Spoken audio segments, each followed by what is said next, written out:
muli mga ka-agri, welcome back to my channel. It's good morning, nandito ako sa farm para dalawin yung aking mga taniman dito na madamo na at kailangan na itong malinisan. So ngayon, inuuna ko muna yung aking mga Madre de Agua kasi importante po to para sa aking mga manok. So habang nanood kayo at samahan nyo ako para aking dalawin tong aking mga Madre de Agua. So far ito natabunan na. So sana kaya pa tong tumubo at ito malalaki na. So ngayon diretso doon lilinisin ko para makarecover yung aking mga Madre de Agua. So habang naglilinis ako,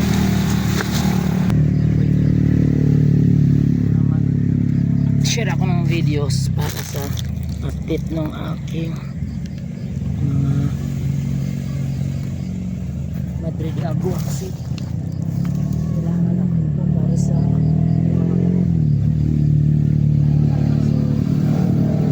dyan lang kayo at ako'y maglilinis na.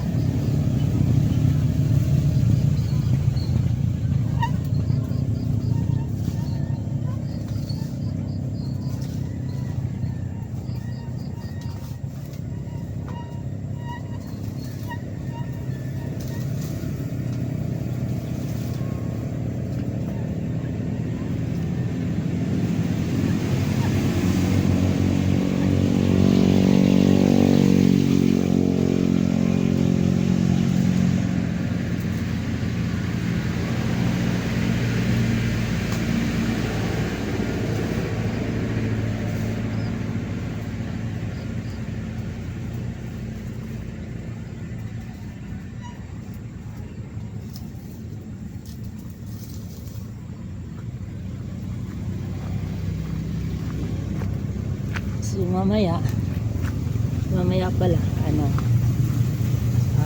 share ko sa inyo yung mga update ng aking tanim, ikutan ko.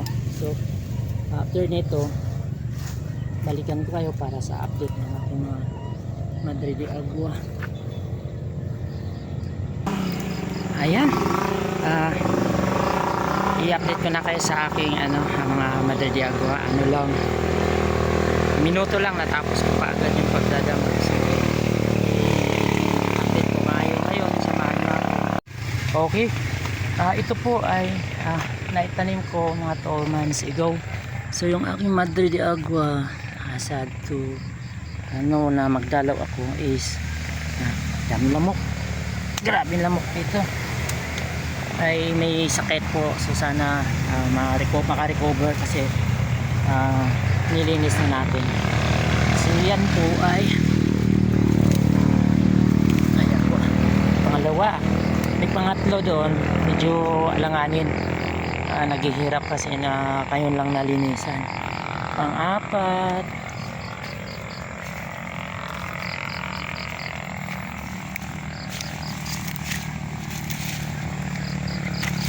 pang-lima, pang-limang puno, 6, ito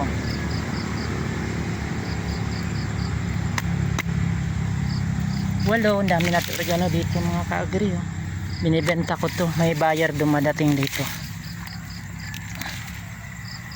Ilan yan? 1, 2, 3, 4, 6, 7, 8, 9. Mga 9, 10, 11, 12, 13, 14. So tatawid tayo dahil may Madre de Agua, may dragon fruit din ako dito. Tatawid tayo kasi ilan yun lahat? 1, 2, 3, 4, 5, 6, 7, 8, 10, 11, 12, 13, 14, 15,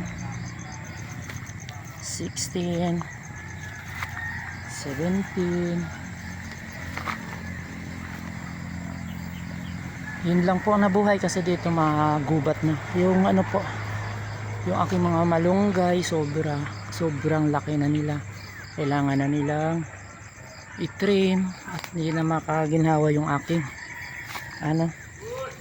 mga Madre de Agua. Yun, hanggang doon napaka lalaki ng malunggay na aking mga binabakod. So ganyan, gubat pa rin. So next week lilinisin na natin itong malunggay na may dragon fruit. Yan po. So ito dan lamok. Ito po yung dragon fruit ko na 5 years old na. So dahil nanghingi yung aking mga member, bigyan ko kasi na siya, laylay na sa lupa. Di na rin siya healthy kasi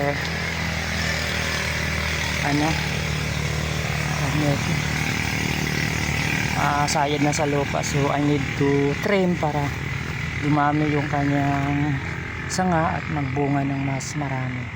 So abangan nyo at huwag kayong umalis at ako'y iikot pa sa ibang farm. Ito nga po pala yung mga farm ng aking mga member na nagtyagang magtanim. Kahit pa paano meron silang mga na-harvest ng gulay pang sariling pangkain. Din dito may mga papaya dun. So nag-start na rin sila maglinis dahil magtatanim na ng pichay. Ito po pala yung yung aking taniman din na kailangan din linisin. Sobrang daming malunggay dito hanggang doon. Punta tayo sa dulot, silipin ko yung aking tanim na papaya. Dami kasing lamok, sobra.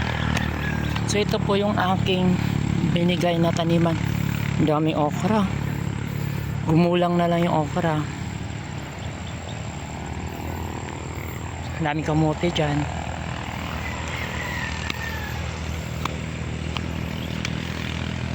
Talubos tatay dito. Gubat na kasi ito, hindi na kayo nakakayang taniman dahil wala na kami extra time, busy sa trabaho.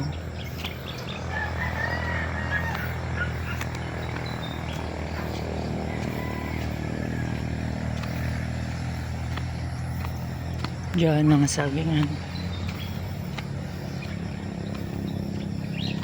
Ito po yung mga taniman ko na napabayaan na kasi wala na akong time. Dami malunggay.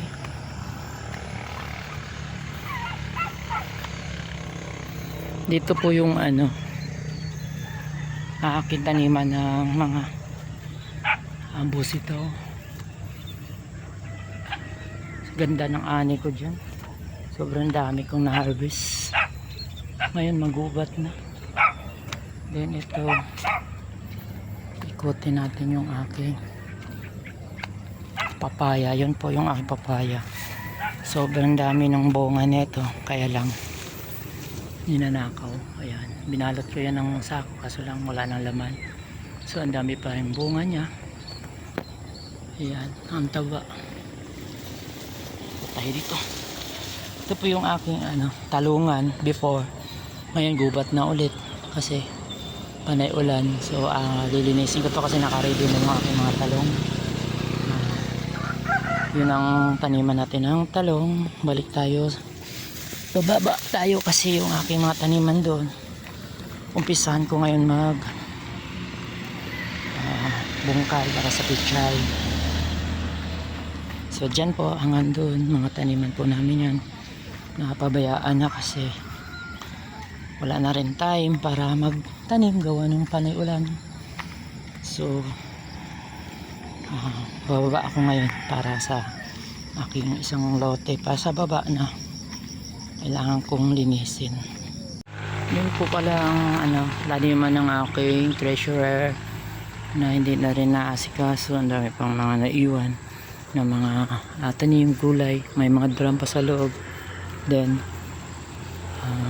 may mga gamit pa siya dyan, mga papaya, may still nagbubunga pa rin.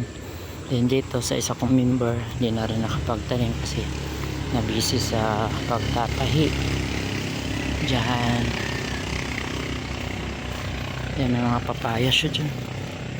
So yun palang building na to Dati ko tong taniman ng mga lettuce, napakaganda ng lupa dyan. Kaya lang biglang tinayo ng building, so no choice ako at kailangan kong lumipat. Dito ako ngayon sa aking bagong lot na pagtataniman ng mga bok choy, pichay. Nilinis ko na to before, kaso lang nagdamo na ulit kasi panay ang ulan, so linisin natin ngayon yung aking patula, wala ng bunga na harvest na. Linisin natin ito ngayon, itong isang plat ng talong kasi nabulaklak na siya, may bunga na, bulaklak na doon. So kailangan ko ito linisan para yun yung mga saluyot, kasi walang pula, di maganda. So I try to magdamo ngayon kahit paano, kahit konti, para pag-umpisa ng taniman pichay. So later mag-iikot pa ako sa ibang mga farm ng aking mga member. Damo ako ngayon kasi malambot pa ang mga damo, madaling bunutin. So dyan lang kayo, ako'y magdadamo. Ayan.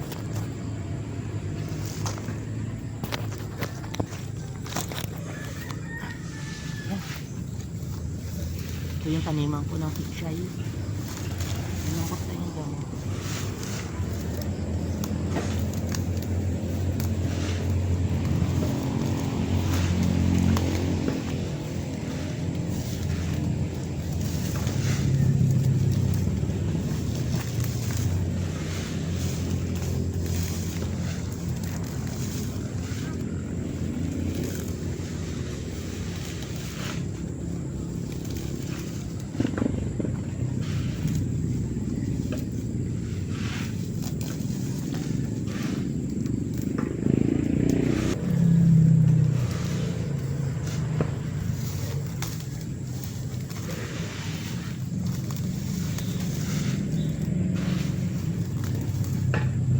Mga ka-agree, magbubungkal ako ngayon ng aking plat kasi para makarecover yung talong ko dyan sa likod ko. So thank you very much sa mga follow. Kung nagustuhan nyo yung aking videos, pwede comment down below kung may mga katanungan kayo. Sisikapin kong masagot ang inyong mga katanungan. Then marami tayong maisasagot sa mga tanong nyo. Kung kayo po ay nagdalawang isip na kung may mga naisip kayong hindi totoo yung nakita kong farm, pwede kayong mag visit sa aking ANFA page, Facebook page ko na ANFA, Anguno New Normal Farmers Association. So nandoon po yung aming mga videos na mga kaganapan dito sa aming farm. So ngayon ipa-highlight sa inyo yung pagbubungkal ko ng lupa. Then uuwi na ako kasi wala pa akong tulog. Okay.